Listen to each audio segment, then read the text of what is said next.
to talk about study methods so you can get good grades. First of all, studying is really necessary for all of us. I think that the society and all the young people have a really bad way to study. So today we are going to tell you about tips about how to improve your study method so you can improve your grades and be a better student. I'm going to talk about flashcards. Like you spend hours reading a book and you finish it and you sit down and said, what did I read? Like you have a lot of information and you don't know what to say, what to do, or what you have to make. So the first thing you have to do is flashcards. Flashcards are little cards where you put the information in keys. Like here's the photosynthesis and you put behind the photosynthesis explanation. Like this, so you can remember the keys of what you're studying. That's a really good method of To studying. talk about times for study. According to the research, we don't have to study for 4 or 10 hours continuously because that information doesn't keep in our brain. So, the good way for study is to read your unit for about half an hour or an hour per day. So in that way, you will have a good grades, and you will learn more because you're repeating, and your brain keep this information better than just reading one time in a long period.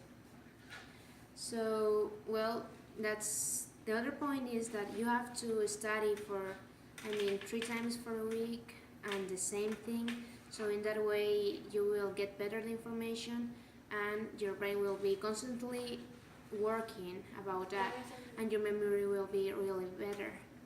So, that's it. My name is Andrea, and today I'm going to talk about some tips for studying.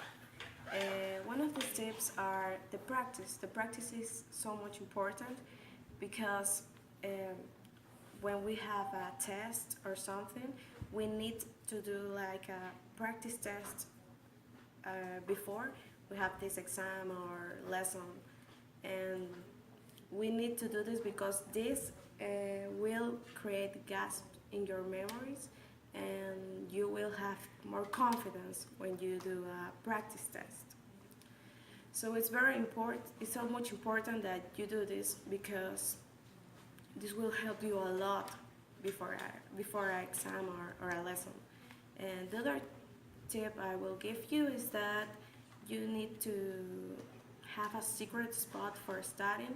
This spot needs to be comfortable, needs to have everything you need in the time you will do your works or studying or read. This is so much important. You have to be organized, and also you need to have everything you need. So this is my tips, and I hope you take it. Roberto, and I'm gonna give you some tips about studying. Well, you most likely have studied using your cell phone or using your computer, and you may ask yourself if this is convenient or if it's not convenient, and the answer is no, it's not convenient. And why? It's because it's a high potential that it will distract you and you won't pay attention enough to the things you're studying of. For example, if you have your cell phone with you and you get a text, a message, then you're gonna open it and you're gonna start texting, and you're gonna forget what you are actually doing, and what you are actually doing is studying. So it's not good to have a cell phone with you. It's not good to have a computer with you if you have access to internet, because you can distract yourself entering into web pages, like browsing videos in YouTube. You may just watch one video and then another one and then another one and then another one and on and on and on, and it will distract you and you won't focus in what you need to do. Another thing is about hearing music. Many people like to hear music while studying, and you may ask yourself also if it's convenient or not. And the answer is, it depends on you, because some people can study with music and others can't. Studies have proved that listening music is actually not good for you. But if you are listening to classical, jazz, or music without actual voice, that's actually good for you because you can concentrate better. But if you hear music with vocals, with voice, that distracts you, and you won't actually study good with music with voice.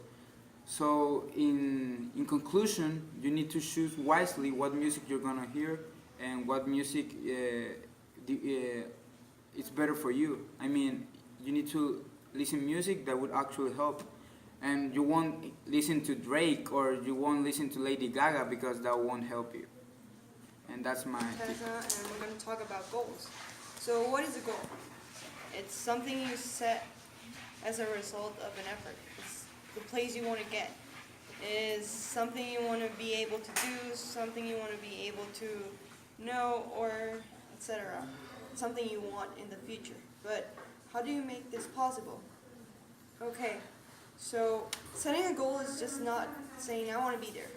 You need to plan, and you need to be sure that what you're going to do is going to make you get to the place. But, well, how you do that too. This requires for you to see the subject you're going to study, the way you function, meaning that not everybody has results by the same ways of studying. Some people have results by studying 1 hour a day. Some people have results studying 2 hours a day. It depends on the person. Then, after knowing yourself and how do you study, then you look for the subject. Okay, if you don't like the subject, then you start little by little. You don't set a big goal. You set goals that are small and that are reachable. Why? Because if you don't set a goal that is reachable, what happens is that you get frustrated. If you get frustrated, you won't like to study. And if you don't like to study, you won't accomplish the goal. It's like a domino effect. Therefore, it won't be a good way. It won't function as a good goal. So, you set little goals like, today I'm going to learn definitions of 10 vocabs. And the next day, you're going to learn 5 more. And so on. But does this always work? Well, it is proven that it is. Because you can see it daily. For example, in athletes, you see that they train every day. And they do set a goal. Like, for example, in a training session, they will be required to accomplish a certain time in a lapse of distance. And if they don't make it, they try it again, and they try it again. That's what my classmates were talking, that they need to practice. Also, they need to be equipped. Also, they don't have to have distractions. They need to choose wisely. They need to take notes. And, for example, when they do this, they will be able to reach that goal and succeed in their studies.